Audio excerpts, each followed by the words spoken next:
Versatility nature of carbon. Versatility मतलब इसके बहुत सारे गुण होते हैं, बहुत सारा इसका यूज होता है कार्बन का। तो ही दे रखा है कि versatility nature of carbon. We have seen the formation of covalent bonds by sharing of electrons in various elements and compounds. We have also seen a structure of simplest carbon compound methane. ये हम देख चुके हैं। The numbers of carbon compounds, those formula known as chemist, was recently estimated to be in millions.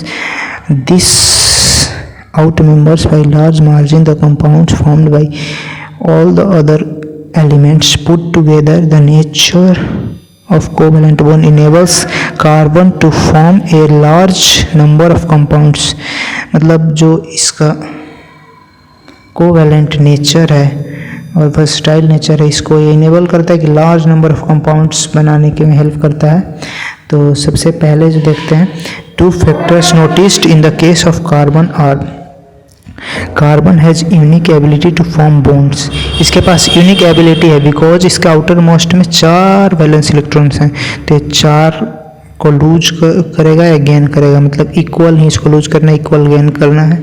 तो इसका जो होता है यूनिक नेचर होता है in comparison to other compounds, other atom. तो यही यहाँ पे बता रखा है, carbon has unique ability to form bond with other atoms of carbon giving rise to large molecule. This property is called catenation. carbon to carbon bond form करने की इसकी यूनिक नेचर, इसको कैटिनेशन बोलते हैं।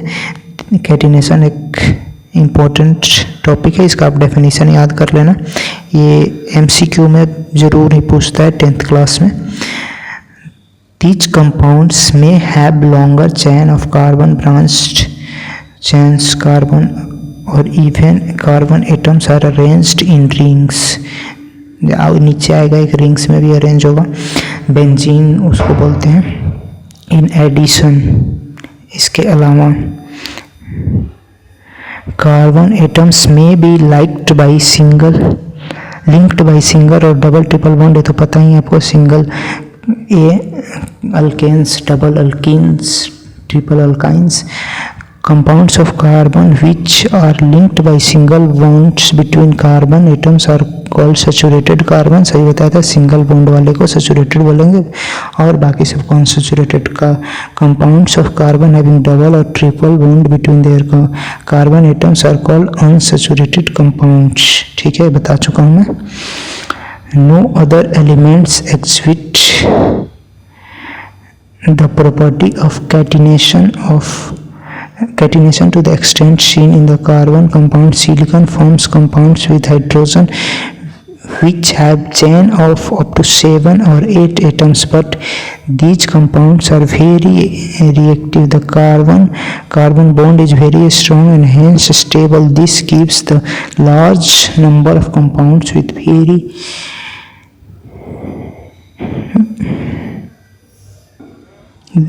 very or many carbon atoms linked to each other.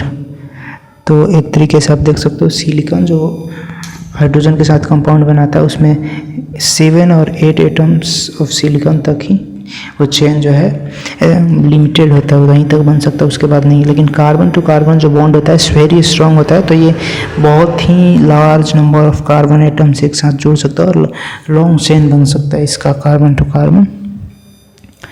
Since carbon has, अब second वाला जो इसका टेंडेंसी है वो देखेंगे।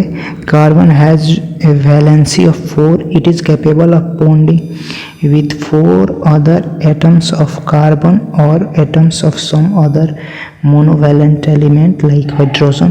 कार्बन और compounds of carbon are formed with oxygen, hydrogen, nitrogen, sulfur, chlorine and many other elements giving rise to the compound with a specific property which depends on the element the other carbon present in the molecules. Again, the bonding of the carbon forms with the most other element are very strong, making these compounds exceptionally stable. One reason for the formation of the strong bond by the carbon is small size. This enables the nucleus to hold to share the shared pair of the electrons strongly. The bond formed by the meant having bigger atoms are much weaker, मतलब carbon atoms का size smaller होता है तो ये एक strength provide करता है nucleus को कि जो शेयर्ड इलेक्ट्रॉन्स है उसको बहुत ही स्ट्रांगली इसके साथ बॉन्ड बनाए रहे।